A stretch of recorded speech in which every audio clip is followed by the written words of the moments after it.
एक यूजर का मेरे एक वीडियो पर कमेंट आया था और इस वीडियो में मैंने बताया था कि अगर हमारे पास दो स्फीयर हैं जिसमें एक स्फीयर की रेडियस r है और दूसरे स्फीयर की रेडियस उसकी डबल यानी कि 2r है और दोनों के सेंटर पर पॉइंट चार्ज क्यों रखा है, तो गॉस थ्योरम से दोनों स्फीयर में से पास होने वाला इलेक्ट्रिक फ्लक्स फाई ई जो होगा वो सेम होगा, जिसकी वैल्यू होगी Q upon epsilon not. User ने पूछा था कि इसको आप प्रूफ करके दिखाइए, तो आज के इस वीडियो में हम इसी चीज को प्रूफ करेंगे। सबसे पहले हम छोटे वाले स्फीयर के लिए इलेक्ट्रिक फ्लक्स निकालेंगे। तो छोटे वाले स्फीयर के लिए जो इलेक्ट्रिक फ्लक्स होगा उसको अगर हम फाई ई कहें तो इसकी जो वैल्यू होगी वो होगी surface integral of vector E dot D vector A. और बाई सिमेट्री ये जो पॉइंट चार्ज क्यों इलेक्ट्रिक फील्ड प्रोड्यूस कर रहा है इसकी जो डायरेक्शन होगी वही इस एरिया वेक्टर की भी डायरेक्शन होगी। कहने का मतलब है कि इलेक्ट्रिक फील्ड वेक्टर ई और area vector D vector A के बीच का जो एंगल होगा वो 0 होगा। तो इसको हम ऐसे लिख सकते हैं surface integration of E D A cos 0 और कॉस 0 की जो वैल्यू आएगी वो आएगी 1। तो इसको हम लिखेंगे surface integral E D A. ये भी क्लियर है कि ये जो इलेक्ट्रिक फील्ड है ये स्फीयर के हर एरिया एलिमेंट पर सेम होगा, यानी कि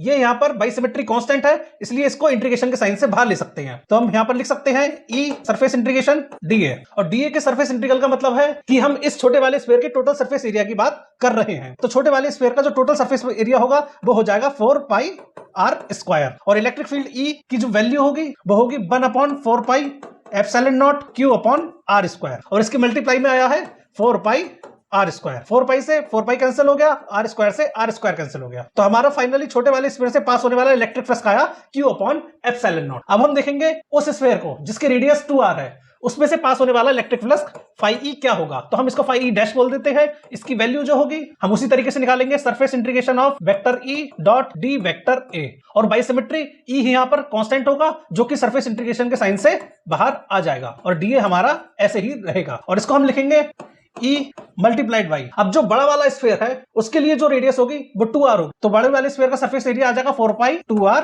स्क्वायर और इसके लिए 1 upon 4 pi epsilon not Q upon 2r square. हम यहाँ पर r की जगह 2r लेंगे क्योंकि बड़े वाले स्फीयर की रेडियस 2r है, 4 पाई 2r स्क्वायर। 4 पाई से 4 पाई कैंसिल हो गया, 2r स्क्वायर से 2r स्क्वायर कैंसिल हो गया और हमारा जो फाइनली इसके लिए इलेक्ट्रिक फ्लक्स आया है वो भी सेम आया है Q अपॉन एप्सिलॉन नॉट। तो जो बात हमने इससे पहले वाले लेक्चर में कही थी वो प्रूव हो गई। लेकिन गॉस थ्योरम जो है वो एक मोस्ट जनरल केस है। कोई भी चार्ज या चार्ज डिस्ट्रीब्यूशन अगर किसी क्लोज सरफेस के अंदर हो, जरूरी नहीं कि वो सेंटर में ही हो, उसके लिए जो इलेक्ट्रिक फ्लक्स होता है वो होता है charge divided by permittivity of free space. और अगर हम इस चीज को प्रूव करना चाहते हैं तो इसका मतलब है कि हमें गॉस थ्योरम को प्रूव करना पड़ेगा, जिसको मैं आने वाले अपने डिटेल वीडियो लेक्चर में एक्सप्लेन करूंगा।